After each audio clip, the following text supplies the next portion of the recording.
Hey girl, hey, welcome to Redefining a Woman's Worth. I am your girl, Janelle Renee, and welcome to my channel where I love to help women to live in purpose, for a purpose, on purpose, for the glory of God. I talk about lifestyle. I might talk more about beauty because I am in the beauty industry, but I mainly do exhortations or words of wisdom, and just kind of just give whatever the Lord has given me to help encourage or empower or equip you to walk in your true worth. Amen. So that is what I do on this channel. If that sounds like something you are interested in, please hit that subscribe button and that notification bell so you will not miss any content that I put out. My podcast also be uploaded to this channel as well, so you can listen to my podcast straight from this channel. And my podcast name is Purity After Promiscuity. And it's all about living a life beyond your past, right? Your past does not define you, it develops you. So whether your past is sexual promiscuity, whether it is just, being in a alternative lifestyle, whether it is, was a sexually assaulted or abused and that caused you to go down a certain path, and now you're looking at how do I practically take steps to live beyond that and not allow this to begin to shape my identity. That podcast is for you. And so it's not always just about that kind of thing, but sometimes it's about just the things that God is speaking, or just I have certain guests on. So it be lit over there. So check it out. Yeah. So today I'm coming on because I wanted to come on yesterday, but I didn't get a chance to because of my children. I needed to be a mom. And so I want to start there. I am seeing more firsthand, right? I am seeing more and more the effect of fatherlessness. And so what do I mean? Whether your child, or maybe you yourself had an absent father, maybe your father was kind of in and out, or maybe your father just was non-existent. You never met your father. You don't know anything about your father. And it creates a wound, right? That's why it's called a father wound. It creates a wound.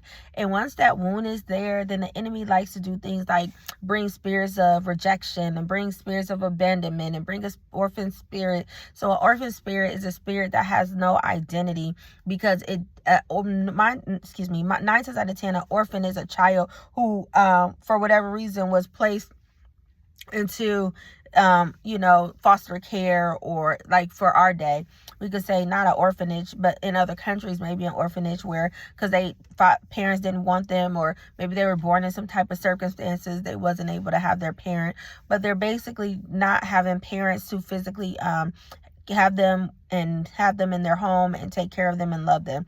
And so they're kind of giving up for adoption, and they're giving up to hopefully find another family that can, stand in the gap and fill that void. And sometimes that happens and sometimes it don't. But what happens with the child, that even if a loving family that really wants that child, who is going to do right by that child, who wants to just, shower that child with love and care and, protection and safety, and, feeling a part of like just family, a lot of times that child acts out and it rejects that love because that child was so hurt. That child has been had these deep wounds from having being given up from their own family, because they're dealing with, well, why wasn't I loved? Why did my parents want me? Why didn't my father want me? Why didn't my mother want me? What did I do wrong? It must be something wrong with me. And then they just kind of start on that spiral, right?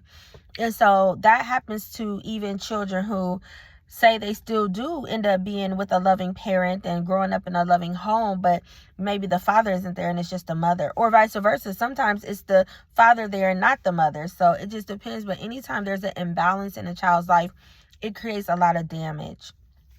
And so I'm seeing the fruit of that within my own children, but even within myself, right?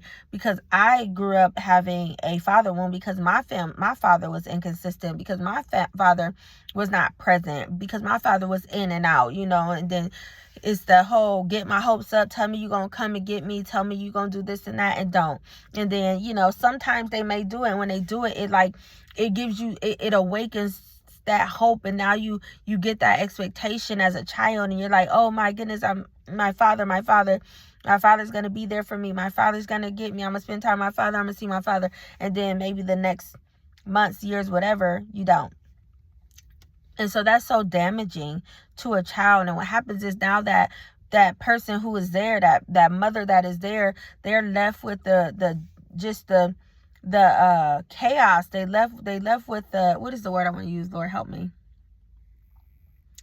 They're left with the residual effect of that damage, of that woundedness, right? And so a lot of times our children act out. A lot of the times they're so angry, they're so defiant. Like, a lot of times they're so aggressive, right? A lot of times they're so disrespectful. They dishonor, not because they just want to. Sometimes these children, especially when they're young, they don't know why they're doing it. It seems like it's just a choice, and we get so focused on the fruit of it that we don't realize that there is a deeper root at hand. So a lot of times we over discipline, not to say we should not discipline our child, but to say we have to always make sure, for those of us in Christ, that we are seeking God to get revelation on kind of what's the best way do I need to go about to discipline my child? Because what is the root cause of this? Because when a child is hurting and they have this wound and they are acting out of this place of hurt, because a lot of times they don't know how, and they just build up a wall and they shut down, and they don't, especially if it's a young man, a young boy, they still have pride at a young age. They don't really necessarily want to come and seem weak or vulnerable to say, I'm just sad, I'm just hurting, I just really want my dad, my feelings is hurt. They just act out. And so a lot of times we overly discipline them because we're disciplining them based on a fruit, but we're never touching the root. And this is why the child behavior doesn't change. You can whoop them, you can punish them, you can take their things, you can do all of these things. You can try gentle parenting, you can try being overly a disciplinarian, you can try getting them into all these disciplinary activities, or whatever the case may be, whatever your choice of discipline is, but their behavior don't change. Why? Because you're dealing with the fruit and not the root. And in this particular season, for some reason, God is so highlighting it for me that this is what's going on, and it's perpetual. It's like a cycle. And I don't know if you're like me. Maybe you can look at your own bloodline, your own generations, and say, is there a pattern I notice? Is there a pattern I notice, that not only is it my child dealing with a father wound because their father is inconsistent or their father is not there, then maybe I'm dealing with it. Maybe my parent dealt with it. Look and see if there's a pattern, because oftentimes things don't just happen. They're not like happenstance, like, oh, it just started with me. Sometimes it has been a demonic plan put in motion generations ago, years ago, to destroy every generation. Because that's just how diabolical the enemy is. The enemy is not just after just you. He's not after just your children. He will take the whole generation, because he don't want to risk somebody else being raised up to be the curse breaker, to be the generational breaker, to bring damage to his kingdom, to be the one God uses to do great and mighty things. So his desire is, if I could take everybody out. Because what does the enemy know? Because the enemy is not stupid. The enemy is evil, but he is wise. He is wise. The Bible says, be wise as a serpent. He's very wise. He's very calculated. He's very cunning. And we don't glorify him. But the reality is, he's been around a long time. And he has studied us. And he's patient. And he'll watch. And he'll observe. Just so he can come up with the right strategy to destroy you. Okay. And so what he's done is he made sure that people in the family get wounded in some kind of way. Because 9 times out of 10, if you have a father wound, your choice in men is going to be not great. So you're going to be so busy trying to fill this void, this father wound, even if you're not aware that your choices in men is not great. And so you choose men, then you mess around and marry them or have a baby by them, and next thing you know, they're not a real good father. They're not there. They just decide to leave. They just abandon you and the child, and now the child reaps the repercussions of our poor choice, because we were in an unhealed place, and because we're in an unhealed place, we make unhealed decisions. And so if you can notice in your family, like, maybe all of the women in the family have made the same kind of choice in men. right? Maybe they all have chosen men who are not good fathers. Maybe they all chose men who abandon their family. Maybe they all choose men who have the children and are even in the home, but they're not present. They don't engage with the child. They don't spend time with the child. They don't invest in the child. They just go to work and they just bring home a paycheck and they drink their beer and they watch TV, but they don't spend no time. They don't develop no kind of bond and intimacy with that child. You're still not casting vision and destiny and identity in that child. So the child still feels abandoned and rejected. God wants us as parents to really get to a place of prayer, to ask God to reveal to you, what is the root of this? My child is behaving in this way. These are the things that I'm observing and seeing, Father. What is the root of this? Once you know the root, now you can ask God, well, what is the strategy to destroy this root? How do I destroy this root? And see, then that's when the Lord will begin to reveal to you, like, this is deeper than you think. This has been going on for 5 generations, right? This has been going on for 4 generations. And so God will begin to reveal to you so you can begin to trace, because the more information you have, the more that God can give you the power to come against it, right? But a lot of these children are being cast to the wayside. They've been given up on. They're being thrown, away because their behavior, because the fruit is intense. Like, these children are hurting. And again, it's not to make an excuse for bad behavior. Disrespect is disrespect. Dishonor is dishonor. Like, I see what's going on with this generation. But we have now several generations of children who have been fatherless. It's like, having a 2-parent healthy home is not, it used to be the norm, and now it's kind of like, wow, you got 2 parents, you got a loving home, they love each other, they show love to you, they care, they there, they invested, they support you, they encourage you. You kind of be like, because again, it's not as normalized as it was, some generations ago. And so now we have a generation, they're angry. And because they're angry, they're aggressive. Because they're angry and they're aggressive and they feel rejected and they have given up on themselves, so they don't care. So yes, they can go out and take somebody else's life. Yes, they can put their hands on somebody. Yes, they can cuss out an adult. Yes, that they can just go to school and just act a fool and be disrespectful because they've given up. Because they feel like they've been given up on. They feel like they have been cast away. They feel like they have been rejected and thrown away. They feel like they're not good enough. They're not lovable because the very person or people who they needed to fill those voids, to affirm them, are not there. And so we have to get more wise as a serpent, but gentle as a dove, to seek God for a strategy on how to help our children, and even how to help ourselves, because some of us are whole adults with children still struggling with a mother wound or a father wound. And then you wonder why you can't really be the parent that you want to be. You wonder why you still don't see, difference in your relationships when you choosing a partner. You wonder why that you still have this void that you just don't understand. Like, you tried all these things, you tried this and that, you tried getting more degrees, getting education, you tried being a boss, you tried being an entrepreneur, you tried a relationship, you tried a marriage, you tried a man, you tried a woman, you tried drugs, you tried alcohol, you tried all these gambling, you tried shopping, some kind of addiction, something to try to fill that void, and nothing works, because instead of you trying to figure out what is the root of this, you're focusing on the fruits. The only way a weed is destroyed is if the root is taken up. The more you keep going and plucking that thing up from the top or cutting it from the top, it grow back the next day. So this is why you call yourself trying to change your ways and to do better, and it's very temporal because you have not addressed the root. God wants us to pray for our children, and even to pray for their absent parent, because the thing is, regardless if the parent is present or not, that child still has that parent's DNA. That child still has a part of that parent.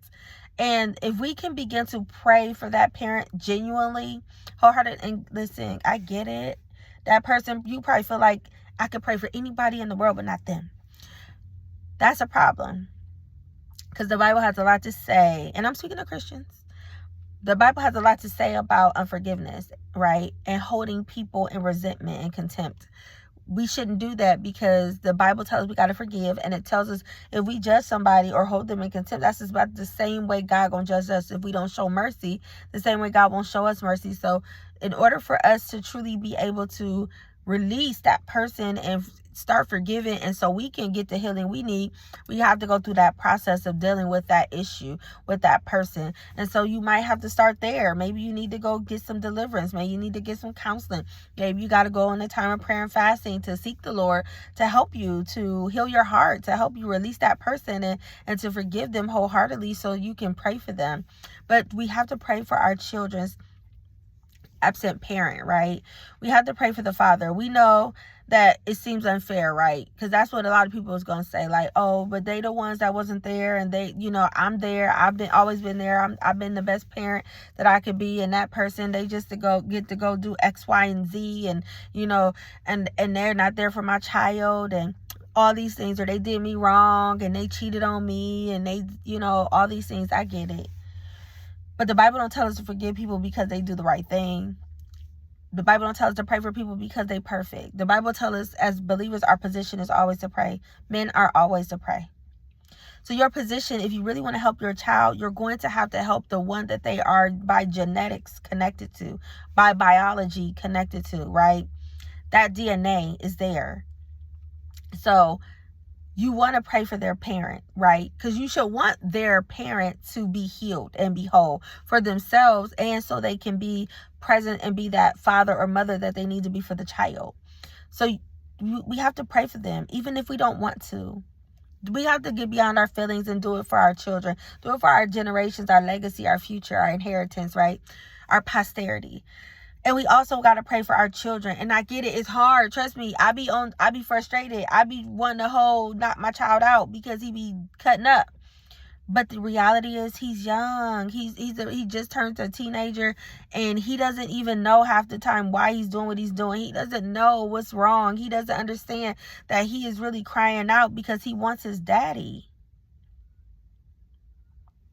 And I'm not saying that is the only reason why children act out or misbehave. There's so many reasons. Sometimes a child may have been abused in some way. Maybe they've been sexually abused and now their behavior is changing, they acting out. Maybe that child is being bullied at school. Maybe, so it's other reasons. But this father wound is something that God is impressing on my heart very, very just deeply.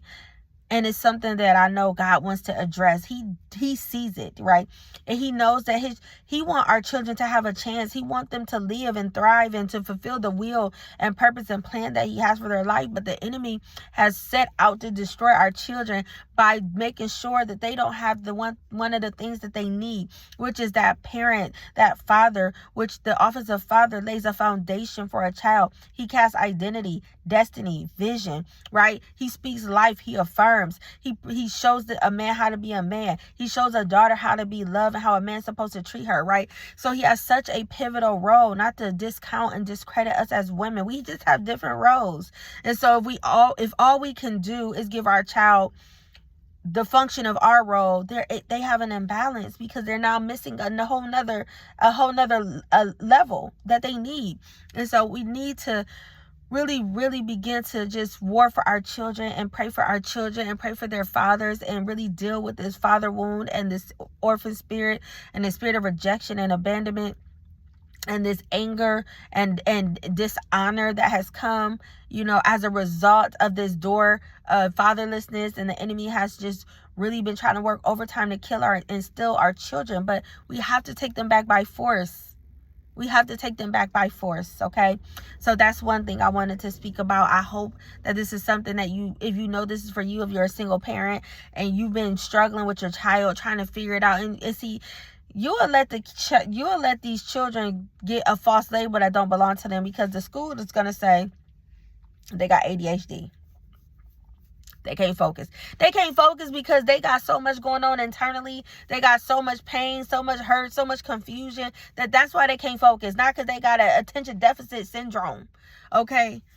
You will let a teacher tell them that they got a learning disability because they don't do things at the same level as everybody else, or it don't click fast enough for them. It don't click fast enough for them because they are so bombarded with thoughts and different things that the enemy is placing in their minds that they can't think and they can't focus on what's going on, or they're just totally disinterested because they've given up on everything. They've given up on the ability to succeed. Because how many of us know, even if you haven't had a parent or a father be present in your life, when you see children, if you play sports or something, or school play, or just kind of something where a parent and a father comes and have to support that child and cheer them on and encourage them and affirm them, that child could be the worst on the team. But it's like that child feel like they the greatest on the team if that father is there and that father is rooting them on and speaking life into them and affirming them and cheering for them, and it's their biggest cheerleader. It don't even matter if they lost. They feel good about themselves because they have that father. And so a lot of times when that father is there to say, hey child, hey daughter, hey buddy, how can daddy help you? Because you're so smart, you're so intelligent, and I know you can do this. What do I need to do to help you be your best? Because you're great. When they begin to affirm that child, that makes that child want to do better, right? And not to say, because as parents, as mothers, we want that too. And we do, especially when it comes to your son. You want the best for him. You love him. It's not like a mother's son, okay? They don't like it. And those mothers that have daughters and sons, you love your children the same, equally. But there's a different kind of bond with a mother and her son, just like it's a different kind of bond with a father and his daughter. But we say it, but for a boy, he need a man to say it. He expect mommy to say it more times than not. He expect mommy to say it. But to hear it from a daddy, to hear it from a friend, a father, it's different. It carries a different weight. And so it's time for us to rise up as the people of God, as mothers, as daughters, as sisters, as aunts, and whoever else, grandmothers, whoever else, and really begin to pray for our loved ones, pray for our children, because we have to fight for them and war for them, okay? The enemy is after them. We cannot let the enemy have our children, okay? So take it back to the Lord. If you just know this is for you, take it, run with it, and do whatever God tell you to do. As you seek him, he's going to speak to you because he cares. This is on his heart. Our children is on his heart. And no, he ain't saying that we don't have to give our children some level of consequences, but be mindful of how you're disciplining, because you'll make it worse. It's not going to change because you're really disciplining them based on the behavior of a root that they have no control over. It's not their fault that the father ain't there. It's not their fault, right? So just be mindful and pray to the Lord, because the Bible tells us not to it says, fathers, do not provoke your children to wrath. And when we over discipline or under discipline, or even just incorrectly, improperly discipline, we provoke our children to wrath because it makes them more angry. So we just want to be mindful, okay? Second thing is, as women, right? I don't really, again, I say this a lot on videos, trying not to go down this rabbit hole of relationships and marriage. It's because it's at this point, the rooster have crowed, okay?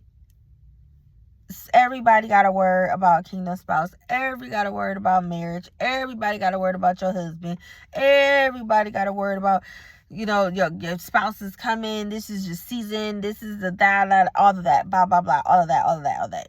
And so I do not like to get on that bandwagon.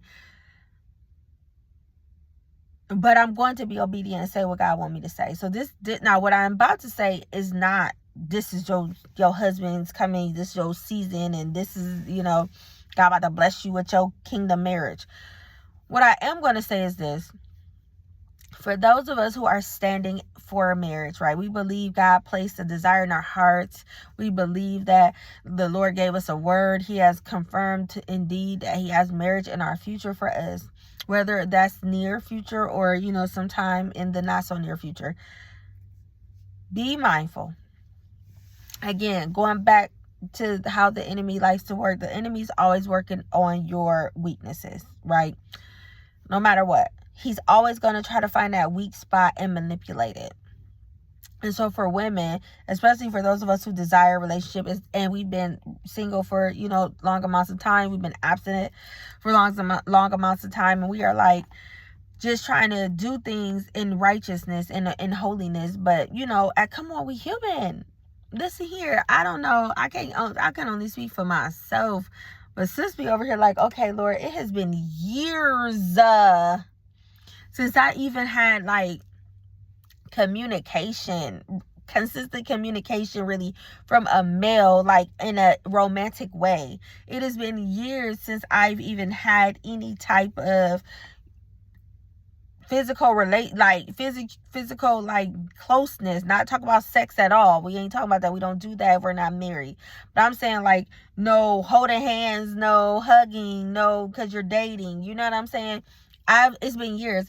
And come on, as a human being, you want that. You want to have that conversation. You want somebody to be calling you like, hey. You want somebody to send you a good morning text. You want somebody to tell you how beautiful you are. You want, to hear that from a man that is pursuing you, right?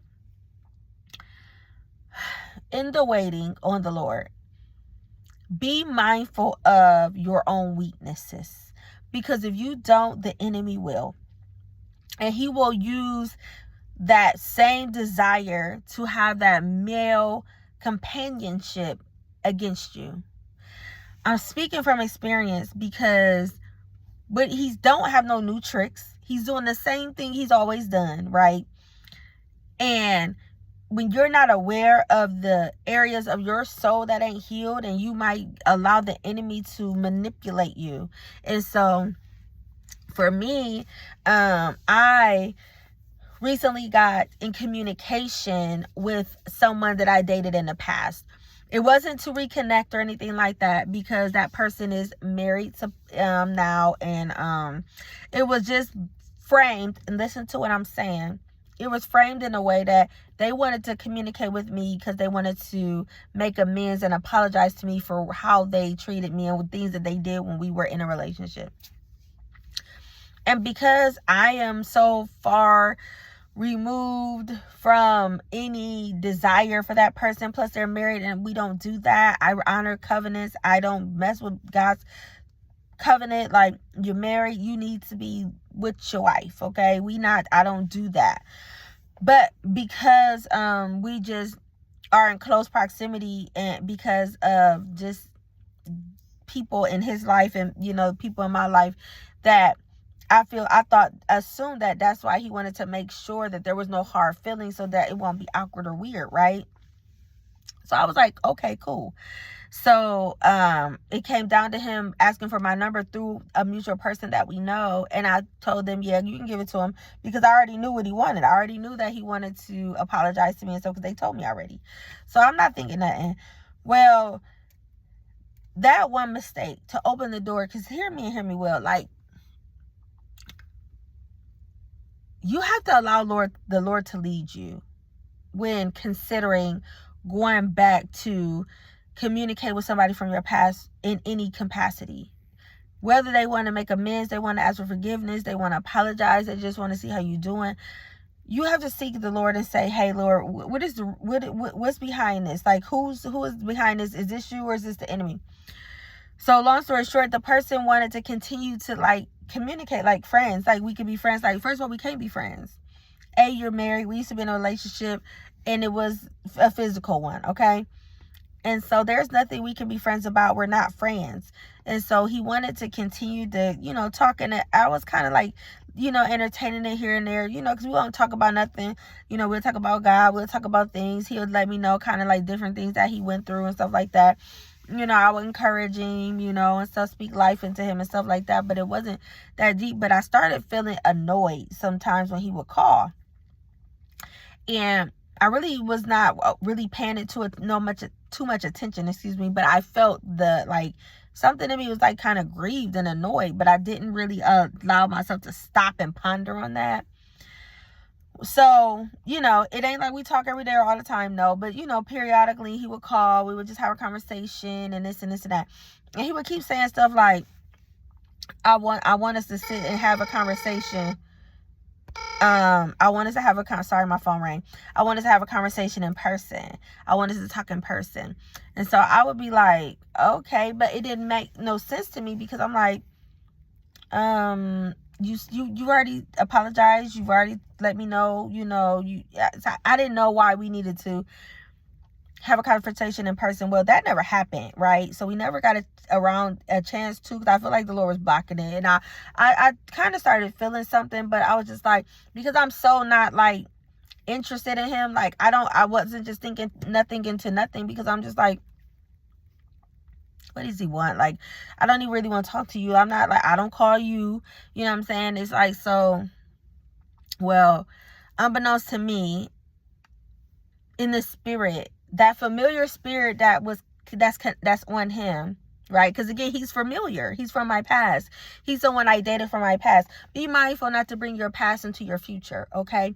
Well, that familiar spirit on him that's trying to gain access to me, the Lord allowed me to have a dream, and I was able to see just that.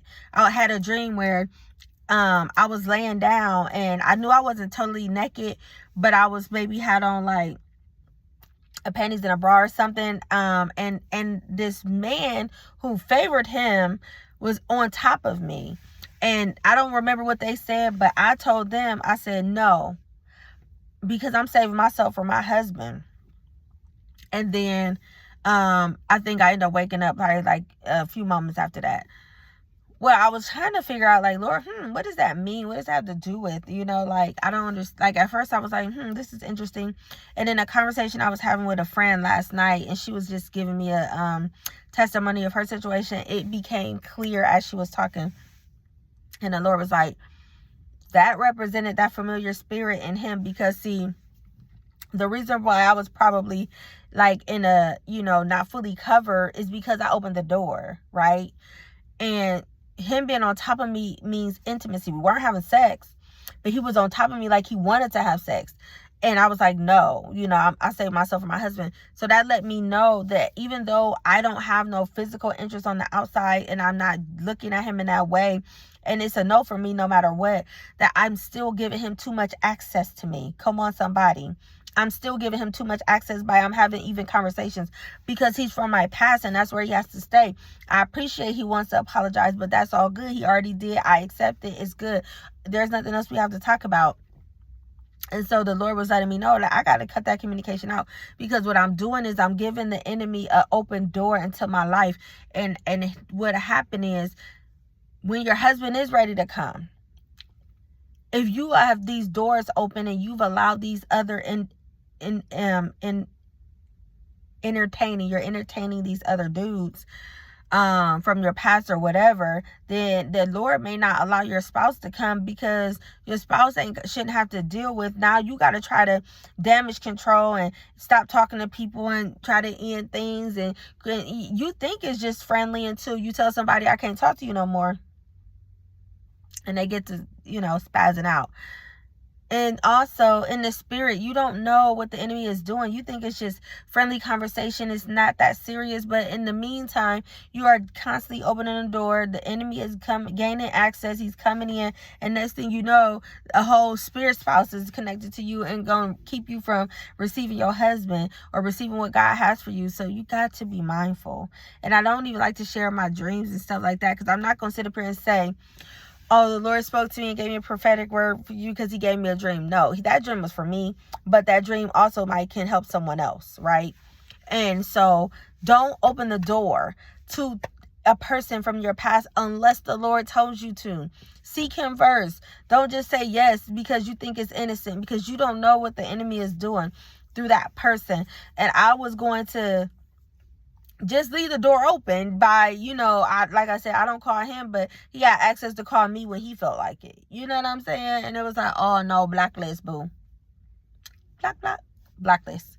And to have a conversation with the mutual person that we know, to say, hey, You know, and me and this person, it ain't nothing wrong, ain't nothing happened, like it ain't nothing negative, but I cannot communicate with that person. We can't do that. I can't have that door open. There's nothing else we need to talk about. So, you know, if they try to, you know, get you to speak to me or get you to, you know, asking you about, you know, they can't connect with me or contact me, then, you know, please don't, you know, try to initiate anything, because it's something that is done. It's over with. That door is closed and it's not getting back open, okay?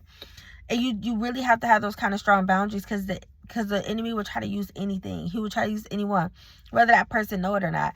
And so I just want to admonish you to be wise and to be mindful of your weaknesses. And so I had to ask myself, and I'm about to end, I had to ask myself, what in me allowed me to continue to conversate with him beyond him telling me, he apologizing to me, and him you know, wanting to have forgiveness and make amends, right? What in me, what wound is still there in me? What area of me is still not completely healed that I even would need to entertain his conversation?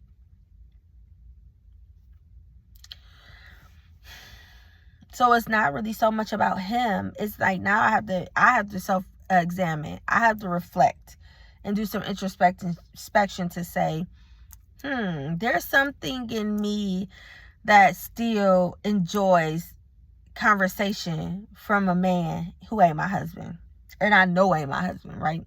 There's something in me that say that there's something in me that still is open to what was familiar. So now I have to ask the Lord to help me to heal these areas that I did not know was still unhealed, but apparently they are, because a totally healed person would have been like, we good, all is well. No, thank you. So I said that to say, please be mindful. Know your seasons. Be mindful of your own weaknesses. And even if you feel like you don't know what they are, ask the Lord to reveal it to you so you can begin to work on it, so the enemy does not have no foothold. We don't give the enemy no room. And so we have to be mindful, because sometimes it's so subtle, and it's just kind of like, it's so like clandestine, or like we don't recognize it until it's too late. Like sometimes it's just like the enemy creeps in, and it seems so innocent, and it's things that don't seem inherently bad or evil, and then we look up and he got us in a whole stronghold, right? So be mindful of your own weaknesses, and ask the Lord to heal you.